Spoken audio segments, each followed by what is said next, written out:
एक अफसोसनाक वाक़या है जिसके अंदर 9 अफराद ईरानी सदर समेत शहीद हो गए और हेलीकॉप्टर का हादसा है। इसको खबर को पढ़ते ही जनरल ज़िया वाले हादसे की याद ताज़ा होगी। कुछ ऐसा ही वाक़या था, 2 त्यारे उड़े भावलपुर से, लेकिन एक त्यारे को हादसा पेश आया जिसमें जनरल ज़िया भी थे और पाकिस्तानी फ़ौज के कई और भी सीनियर जनरल्स उसके अंदर मौजूद थे।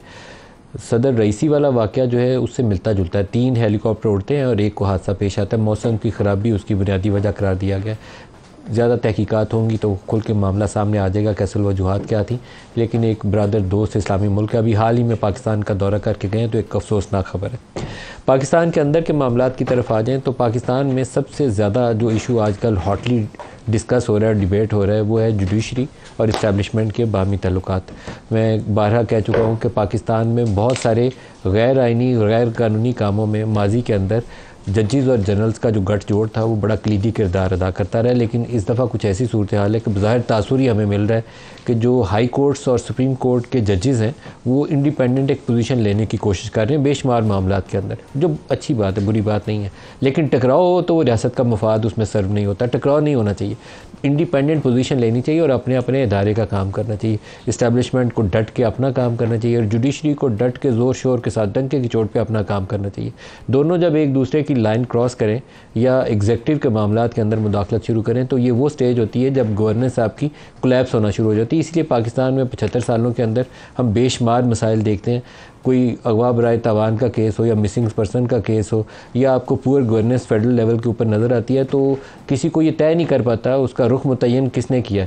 आपकी इंटरनल सिक्योरिटी के मामलात हैं, फॉरेन पॉलिसी के मामलात हैं, इंडिया और अफ़गानिस्तान से रिलेशंस के मामलात हैं, तो आपको वफाकी हुकूमत से पूछे तो वो कहेंगे कि नहीं, अफ़गानिस्तान, इंडिया, अमेरिका, ये पॉलिसी हम एग्जेक्टिव में बैठ के एक पोलिटिकल गवर्नमेंट डिसाइड नहीं कर सकती, हमें GHQ से इसके ऊपर बात करनी पड़ेगी। मिसिंग पर्सन के ऊपर एक हाईएस्ट लेवल के ऊपर सुप्रीम कोर्ट के जज की सरबराही के अंदर एक कमीशन बनाया गया, लेकिन आज तक वो मसला हल नहीं होता। पूछिए कि क्यों नहीं हल होता, तो उसके ऊपर भी सामने तो आपको कोई ऑन नहीं करेगा, लेकिन पीछे बताएंगे कि पाकिस्तान के दाखिली सूरत हाल ऐसी है और पाकिस्तान के इर्द गिर्द जो सिक्योरिटी सिचुएशन है इस रीजन के अंदर वो ऐसी है कि आप सिक्योरिटी इदारों का जो रोल है उसको रूल आउट नहीं कर सकते। इस तरह के आपको जवाब सुनने में मिलते हैं।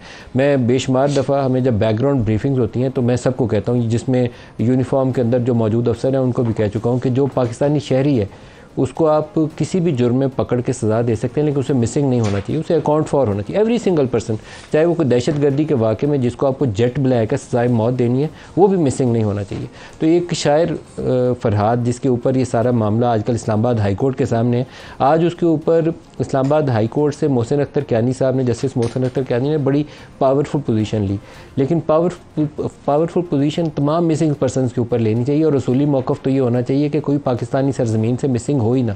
लेकिन क्या हम सारे मामलात के अंदर ये रवैया आज तक रख पाएँ, या नाकाम है तो क्यों नाकाम है? कभी हमें इसके ऊपर बैठ के सोचना चाहिए कि इसकी वजूहात क्या हैं। कभी सेफ पैसेज देना और कभी किसी इशू पे स्टैंड लेना, इसके अंदर कोई पिक एंड चूज़ तो हो ही नहीं सकता। हर एक एवरी सिंगल पर्सन जो है उसका ये हक़ है पाकिस्तानी रियासत के ऊपर कि वो किसी भी मामले के अंदर जब किसी एक इदारे से उसको शिकायत हो तो दूसरा इदारा जो है उसकी दाद रसी के लिए है।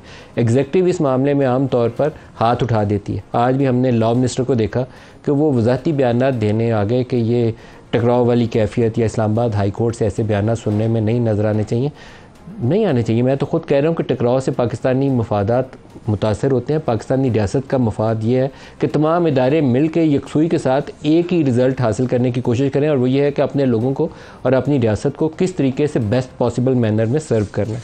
तो आज प्रोग्राम में इसी से आगाज़ करते हैं, फिर देखते हैं आगे चल के एक दो नए बयान भी आए हैं वीकेंड के ऊपर जिसमें वो लंदन प्लान का जिक्र करते हैं जनरल ज़हीरुल इस्लाम के हवाले से। ये नवाज़ शरीफ साहब भी मौसम और मौका देख के बयान देते हैं और फिर चुप साध लेते हैं।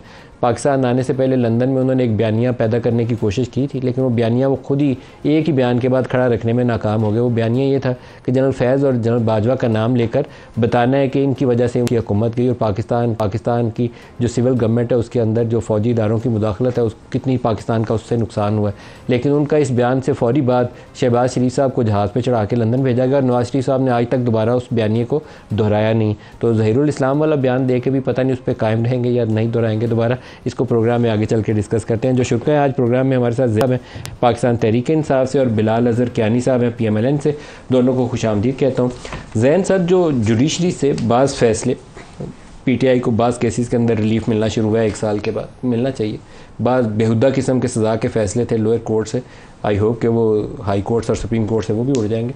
लेकिन ये फरहाद वाले मामले के अंदर जो जस्टिस मोहसिन अख्तर कियानी वर्सेस जो हमें मिलिट्री इस्टेब्लिशमेंट या एसआई का एक कैफियत नज़र आती है, इसकी क्या वजूहत हैं? इसके पीछे जाएं तो आज लॉ मिनिस्टर ने तो पूरी प्रेस कॉन्फ्रेंस कर दी, मुझे उसकी वजूहत समझ नहीं आई कि लॉ मिनिस्टर को क्यों करनी पड़ी। मलिक साहब बड़ी मेहरबानी, आपने शो पे दावत दी। सर मेरी ज़ाती राय इसमें है कि इसको बिला वजह मामले को उलझाया जा रहा है। क्यों? पहले मैं अर्ज़ करता हूँ ना जी, जज साहब ऑनरेबल जस्टिस ने अगर रिमार्क्स दिए, मेरा नहीं ख्याल था कि आज लॉ मिनिस्टर रूफ पे आके प्रेस कॉन्फ्रेंस करने की ज़रूरत थी। सर बात बड़ी बुनियादी सी है, एक बंदा लापता है, जज साहब ऑर्डर कर रहे हैं कि उनको सुबह पेश होना चाहिए। उन्होंने सुबह 11 बजे का टाइम दिया, फिर ग़ालिबन उन्होंने 1:30 बजे का टाइम दिया, 3 बजे का टाइम दिया, 2-3 उन्होंने ऐसे टाइम दिए और वो बंदा नहीं पेश हुआ। तो उसके ऊपर उन्होंने कहा कि जो अहलकार हैं मैं उनको समन करूंगा। आईजी का उन्होंने नाम लिया, सेक्रेटरी इंटीरियर का नाम लिया, सेक्रेटरी डिफेंस का नाम लिया, उसके बाद उन्होंने काबीना की और प्राइम मिनिस्टर की बात की। अब लॉ मिनिस्टर का जो फोकस है सारा वज़ीर आज़म के ऊपर था, तो बात को उस नौबत तक ही ना पहुंचने दें। लॉ मिनिस्टर का सिर्फ प्राइम मिनिस्टर पे फोकस नहीं था, मुझे लगता है लॉ मिनिस्टर आईएसआई वाले मामले पे ज़्यादा नाराज थे कि आईएसआई का नाम क्यों। तो सर वहां तक उस नौबत तक भी बात ना पहुंचने देना। बात बड़ी सिंपल है कि हम बात करते हैं, अब आप, मैं, बिलाल, हम सारे बात करते हैं कि इस मुल्क में जो अदलिया है उसको आज़ाद होना चाहिए। हम बात करते हैं इस मुल्क में रूल ऑफ लॉ होना चाहिए। अगर एक पाकिस्तान का कोर्ट एक बंदे को समन कर रहा है या कह रहा है कि एक बंदे को प्रोड्यूस किया जाए और उसके बावजूद भी बंदा नहीं प्रोड्यूस हो रहा, तो कोर्ट ने अपनी साख भी तो बचानी है ना, कोर्ट ने अपनी रिट भी तो कहीं पे कायम करनी है। आप अगर मिसिंग बंदा है, उस बंदे को बाजियाब करके कोर्ट के आगे ले आए, मेरे ख्याल से मसला वहीं पे खत्म हो जाएगा। उसके ऊपर प्रेस कॉन्फ्रेंस कर देना, उसके ऊपर एक रिजिड स्टांस ले लेना, मेरे ख्याल से ये कोई दानिशमंदाना फैसला नहीं है। आप क्या कहते हैं कियानी साहब? मेरे तो ख्याल में उन्हें प्राइम मिनिस्टर को तलब करना चाहिए था आईएसआई को ललकारने से पहले प्राइम मिनिस्टर को बुलाते, बताओ भाई बंदा मिसिंग है तो कैसे मिसिंग है। जी बिस्मिल्लाहिर्रहमानिर्रहीम। नदीम साहब बहुत शुक्रिया जी अपने शो में दावत देने का। देखिए मैंने भी कुछ उसके टिकर्स ही देखे हैं जो रिमार्क्स पास किए हैं। मैं सिर्फ इतना कहूँगा जी कि देखिए एक ओवरऑल एक इन्वायरमेंट है जिसमें रोज़ाना ही कोई ऐसी बात आ रही है जुडिशरी से रिलेटेड, और ये जो एक इदारों के दरमियान तनाव का एक बातचीत चल रही है, इस इन्वायरमेंट में इसको नीचे लाने के लिए, टेम्परेचर्स को नीचे लाने के लिए और इंश्योर करने के लिए ये मामला उलझने के बजाय सुलझे, आई थिंक सबको अपना किरदार अदा करना होगा।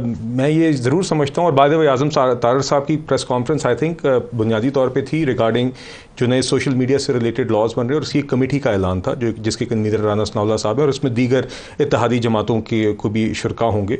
लेकिन उन्होंने उसके बाद फिर इस काम के लिए नहीं, वो क्योंकि ही मेंशन कि मैंने आते हुए देखे रिमार्क्स कोर्ट से, तो उन्होंने फिर उसका जिक्र वहाँ पे ज़रूर किया। तो मैं उनकी बात की तायद करूँगा कि एक तहम्मुल मिजाजी तो ज़रूर, whether it's contempt of court, जजेस of the superior courts are in a position of authority and power, तो यकीनन वो अपने जो फैसले हैं वो अपने पेन से सुनाते हैं, और रिमार्क्स में यकीनन करनी चाहिए। अब देखिए उनने वहाँ पे मैंने जो जितना मामला फॉलो किया है, हुकूमती जो मुतलका इदारे थे उन्होंने आके अपना एक जवाब दिया, उन्होंने पेश किया, उन्होंने कहा जी इनकी तहवील में नहीं है और उनको ढूंढ रहे हैं। मगर फिर जज साहब ने शायद कोई बात की कि जी हम वज़ीर आज़म को सामने बिठा के ये करेंगे। तो पॉइंट इज़ कि इससे कोई मामला बेहतर तो नहीं होता। देखिए अब उन्होंने अदालत को बताया कि हमने अगवा का पर्चा दर्ज कर दिया, ठीक है कर दिया दर्ज, लेकिन मिसिंग बंदा होना नहीं चाहिए। ये प्रिंसिपल तय करना। लोग अगर आके इसकी जस्टिफिकेशन देंगे ना, लॉ मिनिस्टर की मैं मजम्मत करता हूँ, इसकी जस्टिफिकेशन नहीं देंगे। मेरी गुजारिश सुने, मैं बिल्कुल लॉ मिनिस्टर साहब की इस बात से इत्तफाक करता हूँ कि हर साइड को including the judiciary should show restraint and be careful with the remarks they pass. आप अपने पेन से फैसला सुनाएं, बिल्कुल सुनाएं। किसी भी शख्स को मिसिंग पर्सन नहीं होना चाहिए, मिसिंग पर्सन को कोई जस्टिफाई नहीं कर रहा। मुल्क में एक भी शख्स लापता नहीं होना चाहिए, कोई गिरफ्तार है तो उसके रिश्तेदारों को सबको पता होना चाहिए वो कहाँ पे। इस बात इन दो चीजों को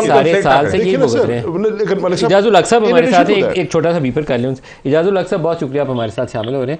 सर ये एक नई सिचुएशन हमें देखने में मिल रही है। आमतौर पर जजेस और जनरल्स इकट्ठे होकर किसी को भी जेल में डाल देते थे, वज़ीर आज़म नाहल हो गया, उम्र कैद की सज़ा, सज़ाए मौत की सज़ा। लेकिन इस दफ़ा कुछ उलट नज़र आ रहा है। जजेस लगता है कि एक स्टैंड लेने की कोशिश कर रहे हैं। ये एक नई सिचुएशन है। अगर तो इंडिपेंडेंटली ईमानदारी से काम करें तो इसको वेलकम करना चाहिए, लेकिन अगर कुछ और है जो अभी हमने देखा नहीं है तो वो क्या सूरत हाल?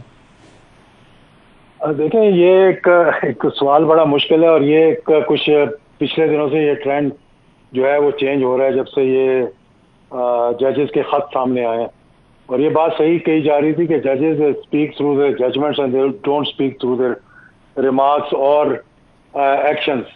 तो हमारे यहाँ भी ये हो रहा है कि वो पट्टियाँ जो चलनी शुरू हो गई ना, जब से ये शौक पैदा हुआ है जी कि पट्टियाँ क्या चल रही हैं, टीवी के ऊपर क्या आ रहा है, लाइव दिखाया जाए प्रोग्राम को, तो उससे ये सारे मामला कुछ आगे पीछे होते नजर आ रहे हैं। देखिए, जो लापता हजरात की बात है, या जर्नलिस्ट हैं, या वो पॉलिटिशियन है, या जो भी, ये गलत बात है। लेकिन अब मतलब ये अब मुझे मालूम नहीं कि किस तरह से, मतलब इट इज़ बाय डिफ़ॉल्ट और वॉटेवर, या कोई हकीकत है इसके अंदर कि जो भी गायब हो, लापता हो, उसको कोई उसका दुश्मन उठा के ले जाए, बात इस्टेब्लिशमेंट पे चली जाती है जी कि उन्होंने उठाया इसको।